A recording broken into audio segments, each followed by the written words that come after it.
All right, I want to talk a little bit about tax collectors today, and more so. Some of you may recall the parable of the tax collector in the Pharisee, and we have been trained with a modernistic lens to look at the Pharisee like they're a bad person. And you'll even hear people in Christian communities talk about don't want to be a Pharisee, and I would suggest that we have to be very careful with that. It can lean quickly into anti-Semitism and can just be really ugly. If you haven't read anything by Amy Jill Levine, I suggest you do. She writes some really great works on understanding the parables of Jesus and really understanding the Jewish Jesus. Like, Jesus is a rabbi, so like it's important that we understand some things about context and know more, about Jesus.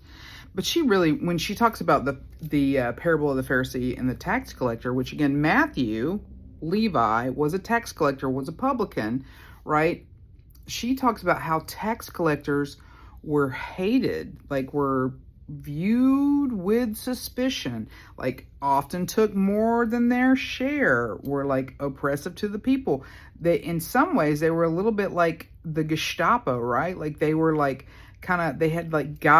they had mingled with the empire and were oppressing the people. Like they were like sort of a secret police, except they were also involved in money. Like there was some corruption going on, like corruption with the government, taking a little bit extra off the top, stuff in their pockets with it, with, some righteous dollar bills. So there was some jacked up stuff going on. And when the first century audience read about the Pharisee, they wouldn't have had like this negative view of the Pharisee like many Christians do in modernity.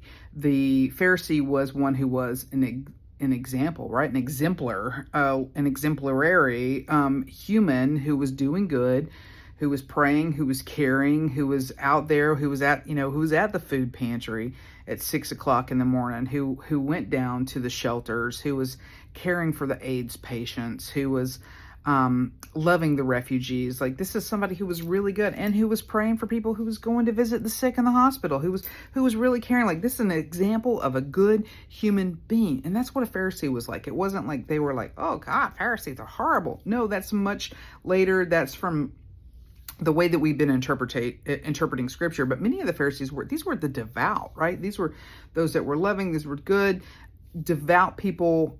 Yes, there may have been some legalism in some of these persons, but they were really just attempting to try to follow good, to try to love good, to try to be close to good, to God, right? This is what was happening there.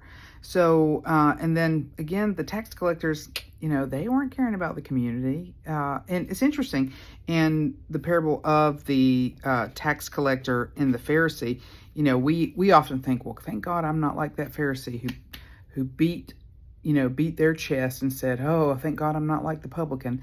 But maybe we need to stop thinking, thank God I'm not like the Pharisee. Maybe we need to stop thinking, thank God I'm not like anybody. And we need to begin looking at ourselves. So maybe we miss God, we miss the parable when we think, oh, well, thank goodness I'm not like the Pharisee. Because the Pharisee was an example of a good human for the first century audience. Hey, I'm Beck Cranford, and remember, you don't have to leave your brain at the door. You don't have to be a Bible bigot, and you can enjoy the Bible literarily and not literally. Thanks for joining in.